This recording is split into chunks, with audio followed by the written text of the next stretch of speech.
வணக்கம், நான் கோகுல் பிரசாந்த். இந்த வீடியோவில் நம்ம ஏன் ஒரு ஆப்ஷன் அண்ட் ஃபியூச்சர்ஸ் கமாடிட்டிக்கு கொடுக்குறாங்க அப்படிங்கிறத பார்க்க போகிறோம். முக்கியமாக இப்போ ஒரு என்எஸ்சியில் எடுத்துக்கிட்டோம் அப்படின்னா stock and index futures and options இருக்குது. அதை எடுத்துக்கிட்டோம்னா ஹெட்ஜிங்காக கொடுக்குறாங்க.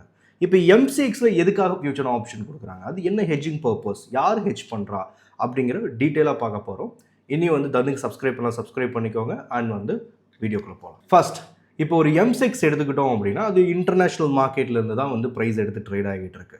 கரெக்டாக இங்கே இருக்கிறது ஃபியூச்சர் அண்ட் ஆப்ஷன் கான்ட்ராக்ட். இது யாருக்காக கொடுக்குறாங்க அப்படின்னா இந்தியாவில் நிறைய கம்பெனிஸ் இந்த கமோடிட்டிஸ் ப்ராடக்டை நம்பி இருக்காங்க. சரிங்களா?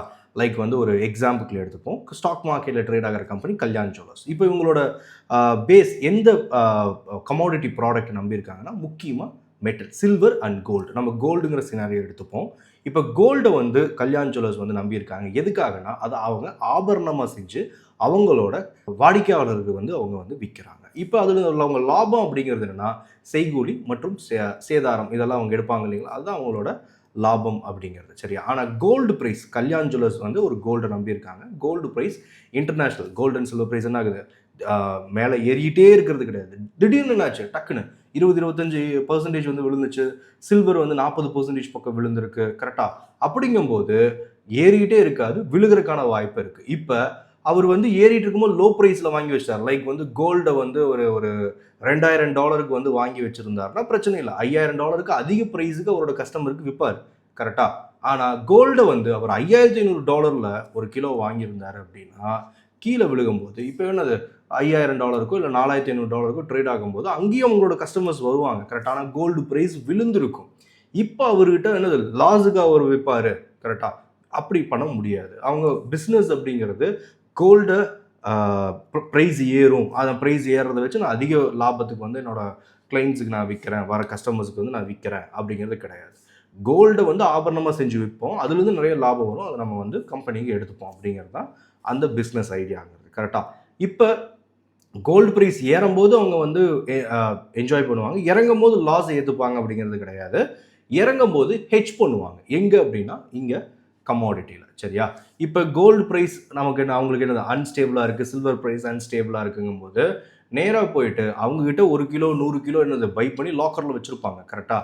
இப்போ என்ன பண்ணுவாங்கன்னா கமாடிட்டி கான்ட்ராக்ட்ஸ் எடுத்துன்னு 1 கிலோ 1/2 கிலோ கரெக்டாக கிராம்ஸ் இந்த மாதிரி கூட இருக்குது.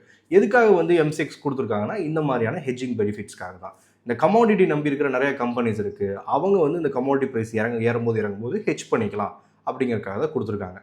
இப்போ கோல்டு 1 கிலோ இருக்குது அவங்க கையில் ஃபிசிக்கலாக இருக்குது அப்படின்னா நேராக அந்த கோல்டை வாங்குறதுக்கு அவங்களுக்கு மேபி ஒரு கிலோ வாங்குறதுக்கு 1 கோடியோ 1.25 கோடியோ தேவைப்பட்டிருக்கலாம். ஆனால் இங்கே கான்ட்ராக்டை எடுக்கிறதுக்கு அவங்க பை எடுக்க போகிறதில்ல. அவங்க கையில் ஏற்கனவே பை இருக்குது. பையுக்கு ஆப்போசிட் என்ன, செல். கான்ட்ராக்டை ஃபஸ்ட்டு செல்லும் பண்ணலாம். சரியா? பை இருக்குன்னா ப்ரைஸ் ஏறுனா லாபம், இறங்குனா ஃபிசிக்கலாக வச்சுருக்காங்க, இறங்குனா அது என்னது நட்டம். கரெக்டாக? இப்போ இறங்குது, நமக்கு அவங்ககிட்ட ஃபிசிக்கலாக இருக்கிறது இறங்குது அப்படின்னா இங்கே என்ன பண்ணிப்பாங்க, கான்ட்ராக்டை செல் பண்ணிடுவாங்க.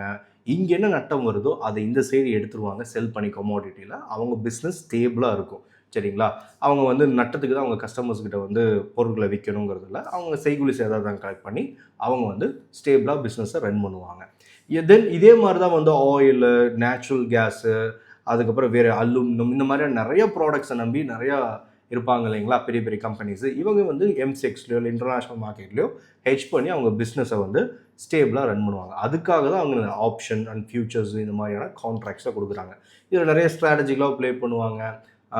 டைரெக்டாக கம்பெனி ப்ளே பண்ணுறாங்களான்னு கேட்டால் அவங்க ஏதாவது ஒரு கம்பெனி, பெரிய ஹெட்ஜிங் கம்பெனிஸை ஹையர் பண்ணி கூட பண்ணலாம், அல்ல அவங்களும் பண்ணலாம், இல்லை நீங்களும் பண்ணிக்கலாம். இப்போ உங்கள்கிட்ட கிலோ கணக்காக கோல்டு இருக்கா, நீங்கள் என்ன பண்ணலாம், கமோடிட்டியில் ஹெட்ஜ் பண்ணலாம். நீங்கள் ஒரு பிஸ்னஸ் ஸ்டார்ட் பண்ணுறீங்களா, லைக் ஒரு ஜுவல்லரி, நீங்களும் கமோடிட்டியில் ஹெட்ஜ் பண்ணலாம்.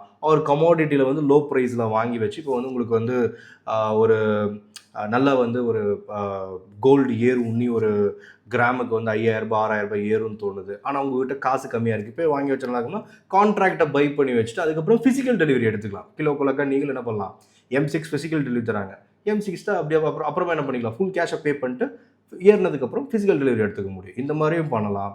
அந்த மாதிரி நிறைய அட்வான்டேஜ் இருக்குது. அதுக்காக தான் இந்த கமோடிட்டிஸ் உங்களுக்கு என்ன ஆகுது, ட்ரேட் ஆகிட்டு இருக்குது. அண்ட் வந்து இது ஓரளவுக்கு டீப்பாக புரிஞ்சுக்கும்னு நினைக்கிறேன். அண்ட் ஏற்கனவே வந்து இந்த இன்டர்நேஷ்னல் மார்க்கெட்டில் எப்படிலாம் கமோடிட்டி ப்ரைஸ் வந்துச்சு, ஏறுது, ஏன் கேப் அப் நடக்குது, கேப் டவுன் நடக்குது, இதை பற்றி வீடியோ போட்டிருக்கேன். பார்க்கலாம் பாருங்கள். வேறு ஏதாவது உங்களுக்கு வந்து கமோடிட்டி ரிலேட்டடாக நிறையா டவுட்ஸ் இருக்குது, அண்ட் இது எப்படி நடக்குது, அந்த மாதிரிலாம் இருந்தால் கண்டிப்பாக கமெண்ட் பண்ணுங்கள்.